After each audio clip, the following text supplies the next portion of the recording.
মুসলিম ঘরে জন্ম নিলে মুসলিম হওয়া যায় না। আপনার বাবা মুসলিম হতে পারে, আপনার মা মুসলিম হতে পারে, অনেকের বাবা মুসলিম আছে, অনেকের মা মুসলিম আছে, মেয়ে জেনাতে লিপ্ত আছে না নাই? কথার উত্তর দিতে হবে আমাকে। অনেকের বাবা মুসলিম আছে, অনেকের মা মুসলিম আছে, সন্তানেরা বেঈনামাজি আছে না নাই?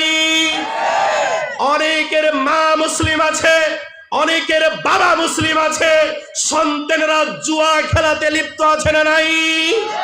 অনেক মা মুসলিম আছে, অনেক বাবা মুসলিম রয়েছে, সন্তানেরা জেনা ব্যভিচার সুদ ঘুষে লিপ্ত আছে না নাই? তার মানে মুসলিম ঘরে জন্ম নিলে মুসলিম হওয়া যায় তার চলাফেরায়,